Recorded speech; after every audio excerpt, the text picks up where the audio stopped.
Gutom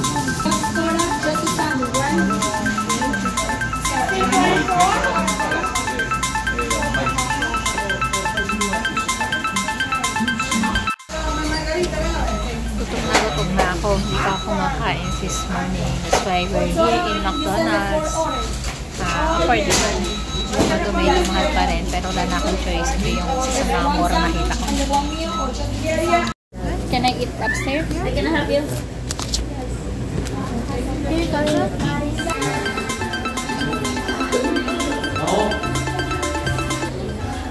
Kapag ako kakalakad. Pero masaya. Hindi mo yung pagod akong maglakad. Pero masaya ka.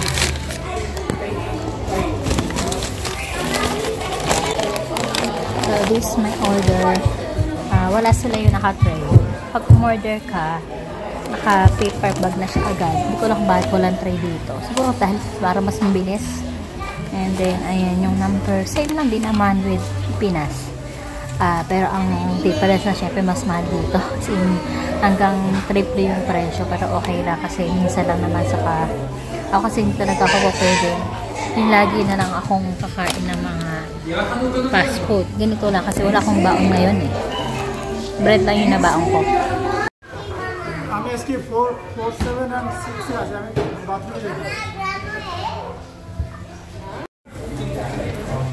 Let's eat.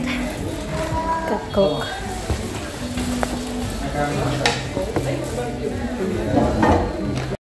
So I got this order. Is value meal from McDo is Coke.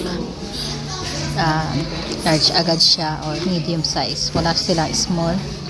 And then fries. And this cheeseburger, automatic they will give you 2. They don't have 1 cheeseburger, fries, and drink. This is the most cheapest value meal they have right now.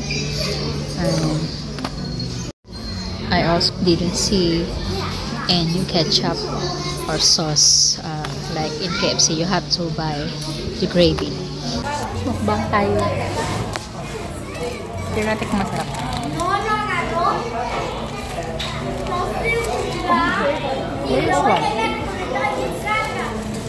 There was one cheeseburger, cheeseburger patty and ketchup plus pickles. Plus ang Jollibee charot. Ano pa rin namin natin?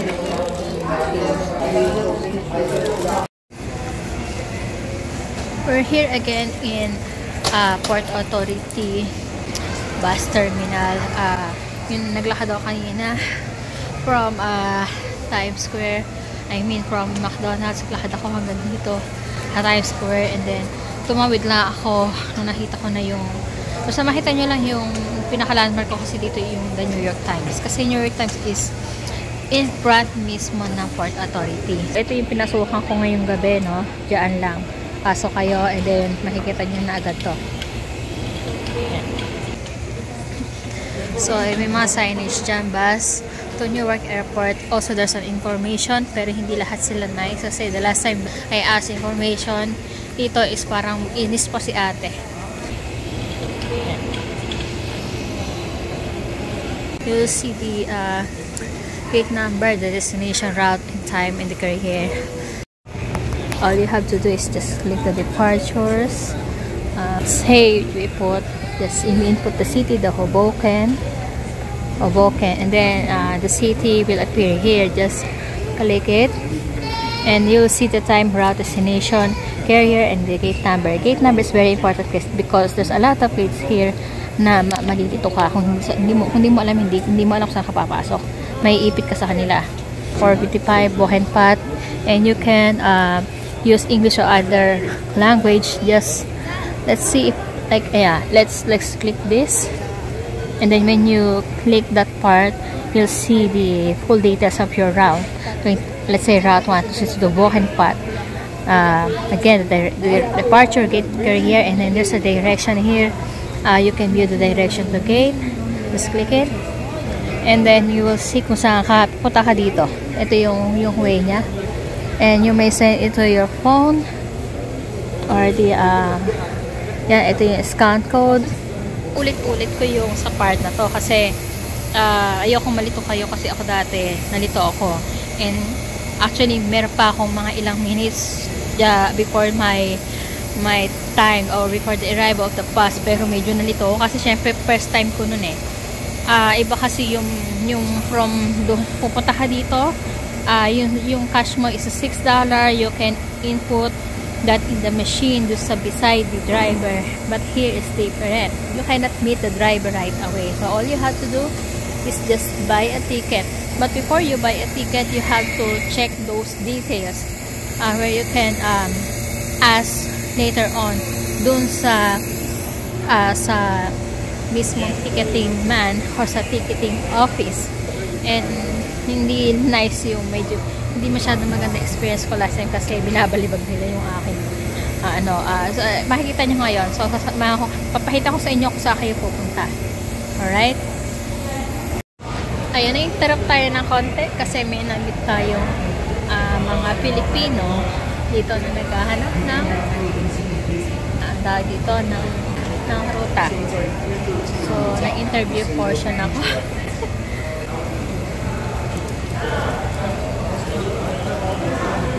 Mayroon ng oras na. Here in NY, there's a lot of shops, right? But as a traveler, you need to buy some items like specifically souvenir. So, big corner of street has a stand alone or like a vendor here who are selling different kinds of souvenirs like magnets, even art materials. We have. I'll show you what are those items. There's a like pencil case with a pencil that has different designs. NYC. I love NY mug. The bonnet with different colors. The New York cups with different designs. And of course, there's a cloth bags or handy bag. There's a white cream, blue, black colors of magnet. There's a magnet dollar. You can put this in your refrigerator, in front of your refrigerator. It costs around $2.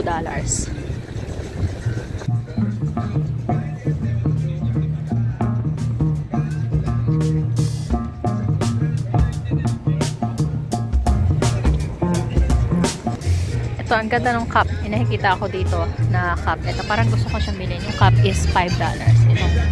Itong pink. Bagay sa isang outfit ko. Diba? Mags. Again, magnets. This is magnets. Apple design. Taxi. Even the Stage of Liberty. Ganda. I like this one.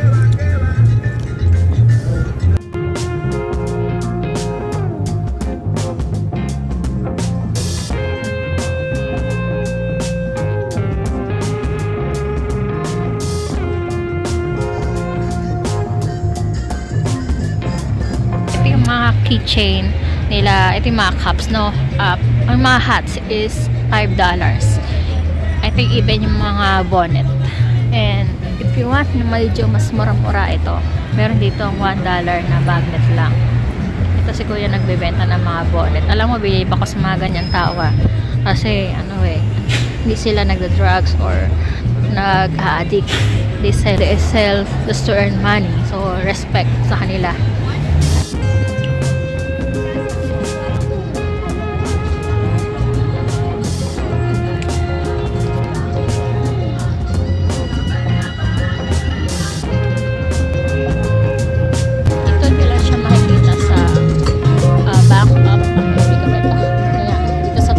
Sa 43rd Street here in New York.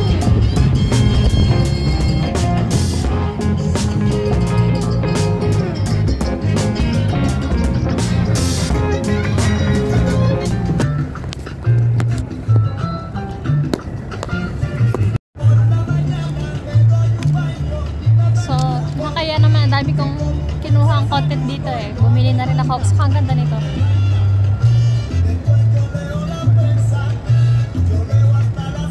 Recording myself.